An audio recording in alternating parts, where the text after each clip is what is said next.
தமிழ்ல பலவிதமான அரசியல் படங்கள் வந்திருந்தாலும் ஆர்ஜே பாலாஜியுடைய இந்த படம் ரொம்பவே சிறப்பான ப்ரமோஷன், நல்ல எதிர்பார்ப்பு அப்படின்னு இத்தனை சிறப்பம்சங்களை பெற்று இன்னைக்கு ரிலீஸ் ஆயிருக்கு. ரசிகர்களுடைய இந்த எதிர்பார்ப்பை படக்குழுவினர்கள் நிறைவு செஞ்சாங்களா அப்படின்றத ஒரு விமர்சனம் மூலமாக பார்க்கலாம். லால்குடி அப்படின்ற ஊர்ல வார்டு கவுன்சிலராக நம்ம ஆர்ஜே பாலாஜி இருக்காரு.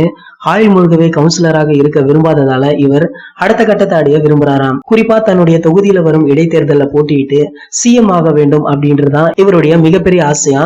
அதற்கு தடையாக உள்ளவர்களை உடை தெரிந்து அவர் செய்யும் தில்லுமுள்ளுகள் தான் இந்த படத்தோடைய மீதி கதை. வார்டு கவுன்சிலர் கேரக்டர்ல அரை மணி நேரம் அதகலப்படுத்துறாரா நம்ம ஆர்ஜே பாலாஜி.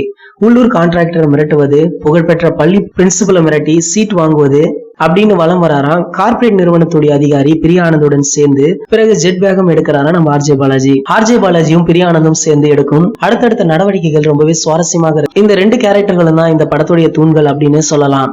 மேலும் இந்த படத்துல முதல் பாதியிலேயே நம்ம அஜித் சாருடைய ரெஃபரன்ஸ் வருதாம். இந்த ரெஃபரன்ஸ் இந்த படத்துடைய ஒன்றி வருவதால இந்த காட்சிகள் அனைத்துமே ரசிக்கும்படியாக அமைஞ்சிருக்கு அப்படின்னு சொல்றாங்க. இதை தொடர்ந்து தளபதியுடைய ரெஃபரன்ஸும் இருக்கு. அந்த காட்சிகளை படக்குழு அண்மையில படத்துடைய ப்ரொமோஷனுக்காகவே ரிலீஸ் செஞ்சாங்க. இதை நீங்களும் பார்த்திருப்பீங்க. மேலும் பிரபல அரசியல் பிரமுகர் நாஞ்சல் சம்பத்தை இயக்குனர் வீணடிச்சிட்டாரு அப்படின்னு தான் சொல்லணும். ஏன்னா அவருடைய அழகிய மேடை பேச்சுகள் இன்னும் பயன்படுத்தி இருக்கலாம். அவருடைய உதவாக்காரை அரசியல்வாதியாக தான் இந்த படத்துல காட்டியிருக்காங்களாம். ஆனாலும் கடைசி 10 நிமிஷம் இவருக்குன்னு தனி முக்கியத்துவம் கொடுத்திருக்காங்க. ஜே.கே. ரித்தீஷ், மயில்சாமி, ராம்குமார் ஆகியோர் தங்களுக்கு கொடுத்த கேரக்டரை ரொம்பவே சரியாக செஞ்சிருக்காங்க. மேலும் லியோன் ஜேம்ஸ் இசையில 2 பாடல்கள் செமையா இருக்கான். இந்த படத்துடைய டைரக்டர் பிரபு இன்றைய உள்ள அரசியல் சூழலை வைத்து சரியான ஒரு படத்தை கொடுத்திருக்காரு.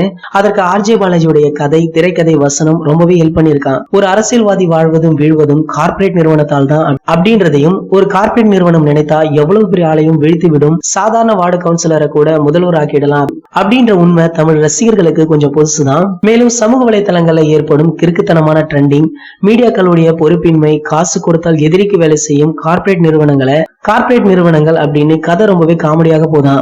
கதை ரொம்பவே காமெடியா மட்டும் இல்லாம கொஞ்சம் சீரியஸாகவும் போதான். ஒரு மோசமான அரசியல்வாதி உருவாகுவது மக்களால் தான் அப்படின்றத ரொம்பவே அழுத்தமாக கூறியிருக்காங்க. அரசியலை மாத்த வேண்டும் அப்படின்னு உண்மையாகவே நினைக்கும் சுயேட்சை வேட்பாளர்களை பொதுமக்கள் கண்டுகொள்வதில்லை அப்படின்ற விவாதத்தை இதுவரை யாரும் சொல்லாத கோணத்துல சொல்லியிருக்காங்க. மொத்தத்துல இந்த படம் ரொம்பவே விறுவிறுப்பான அரசியல் படமாக அமைஞ்சிருக்கு. இந்த படம் யாரெல்லாம் பாத்தீங்க, இந்த படம் எப்படி இருக்கு அப்படின்றத எங்க கூட கீழே உள்ள கமெண்ட் செக்ஷன்ல ஷேர் பண்ணிக்கோங்க. இந்த வீடியோ பிடிச்சிருந்தா லைக், ஷேர், மறக்காம நம்ம சேனலை சப்ஸ்கிரைப் பண்ணுங்க. மேலும் அப்டேட்டை மிஸ் பண்ணாம பார்க்க பக்கத்துல உள்ள பெல் ஐகானை கிளிக் பண்ணுங்க. இந்த 2 வீடியோவை நீங்க மிஸ் பண்ணிருந்தீங்கன்னா கிளிக் பண்ணி பாருங்க.